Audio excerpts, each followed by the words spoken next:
Hello everyone, কেমন আছো সকলে? আশা করছি ভালো আছো, আমিও ভালো আছি।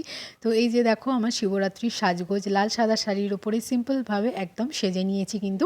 তো এখানে দেখো আমার পুজোর সমস্ত জোগাড়জাতি রেডি হয়ে গেছে, শিব মূর্তিটাও আছে রেডি, সমস্ত কিছু যা যা লাগে সব কিছু জোগাড় করে রেখেছি। তো এবছরে বাড়িতেই করেছি।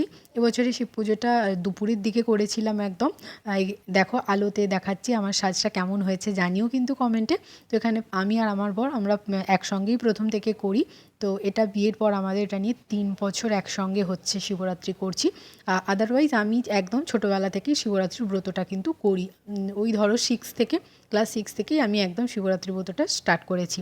তো এখানে বই দেখে দেখেও একটু মন্ত্রগুলো আমাকে বলে দিচ্ছিল। এখানে ওর পৈতেটা ছুঁয়ে আমাকে একটু বলে দিচ্ছিল যা যা আর কি বইয়ের মোটামুটি লেখা ছিল। তো ওইভাবেই আমরা ফলো করে দুজনেই করে নিয়েছি। এখানে আমি শিবের মাথায় জল ঢালছি। প্রত্যেক বছর আমরা আমাদের পাশে মন্দিরটায় যাই, বাট এবছরে যাইনি, অতিরিক্ত ভিড় ছিল আর অন্যান্য কিছু কাজও ছিল অফিসিয়াল, তো সেজন্য আর যাওয়া সময় হয়ে ওঠেনি। তাই এবছর বাড়িতেই করলাম।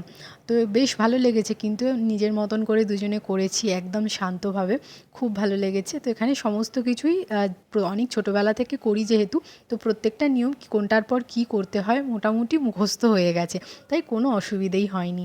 তো বেশ ভালোও লেগেছে কিন্তু। সমস্ত ফলগুলো এইভাবে ছুঁইয়ে দিয়ে পাশে রেখে দিলাম। তো এইভাবে কিন্তু খুব ভালো লেগেছে আমার এবছরের শিবরাত্রি ব্রতটা করে। তো পুজো করার পরে দুজনে একসঙ্গেই চরণামৃত খেয়ে ফল টল খেয়ে তারপর ব্রতটা ভাঙলাম। এখানে ধূপ বাতি দিচ্ছি। তো খুব ভালো এক্সপিরিয়েন্স আমার হয়েছে এবছরে।